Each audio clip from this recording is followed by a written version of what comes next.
Hi weavers, this is actually an old video, but for various reasons I had to take the old video down from YouTube, and so I'm using the footage but I'm doing a new voiceover for this part of the video.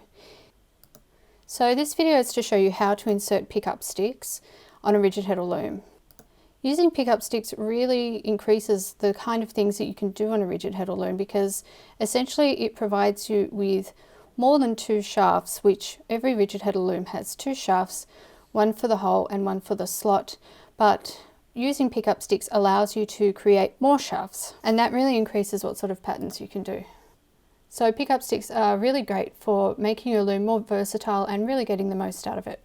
So it's good to have a minimum of 2 pickup sticks if you can, and they always need to be longer than the width of your project. But the general rule of thumb is whatever width you're weaving, the pickup sticks need to be at least a little bit longer than that so that they can pick up and hold all the threads. The heddle always goes into the down position for picking up, and that is because we are using the threads that are in the slots and we need them to be up so that we can pick them up. We can't use the threads that are threaded in the holes because they're already committed. When you're just starting out, it's really helpful to just insert one pickup stick into the shed, into the down shed, and that helps to make the pattern more visible as you pick it up. So generally you'll have a pattern to follow, and I do have a few videos that will show you different pickup patterns. And the pattern might say something like 2 down, 1 up, 2 down, 2 up, or something to that effect. So for this demonstration, I'm using a pattern of 2 up, 2 down. And that's for the waffle weave that I've been doing, that you can just see at the bottom of the screen there. So what does 2 up mean? It means that I'm going to insert my pickup stick and there will be 2 threads, 2 warp threads sitting on top of the pickup stick. 2 down means that there are going to be 2 underneath the pickup stick. So I need to go past the next 2 warp threads, and then to repeat the pattern, I will once again go underneath 2 warp threads, leaving them on top of the stick. And then I'll go over the next 2, and it's just diving down and up, right across the warp. And it gets faster as you go along and get more practice.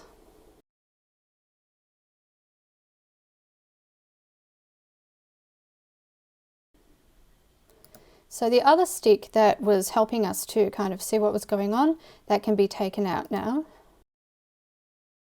And we're left with this stick holding the pattern. Now we need to transfer this pattern to the back of the loom.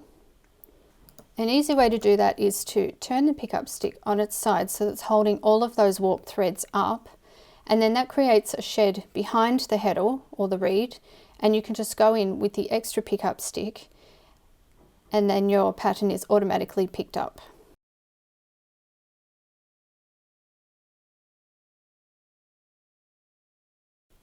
So we can remove the first pickup stick at the front, and when you're weaving, if you're not using the stick, it can just slide to the back and just sit there.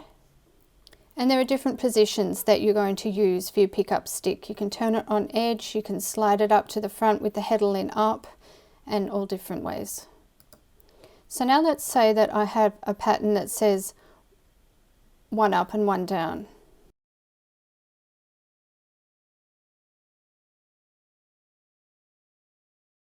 So we're going to have 1 on top of the stick, and then 1 underneath, and then 1 on top and 1 underneath. And I just do that all the way across, just as I did for the 2-2 pickup. Sometimes you could have a pattern that might say 3 up, 1 down, 2 up, 1 down. There are so many variations that you can do.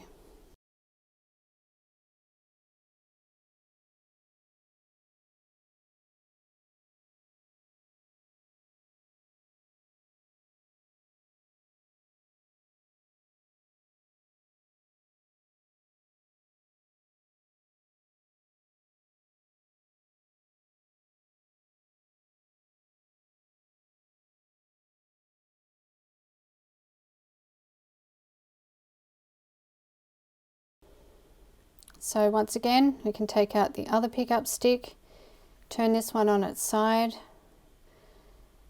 and transfer to the back via the little shed that's created. So you can see how easy this is, and if you've been stuck on plain weave for a while, I recommend that you get a couple of pickup sticks. You can even make them yourself if you're a little bit crafty with wood, or you can purchase them at weaving stores, and I'll have some links below for you to do that. So I hope this video helps you, and if you have any questions, please do leave them down below. And until next time, happy weaving!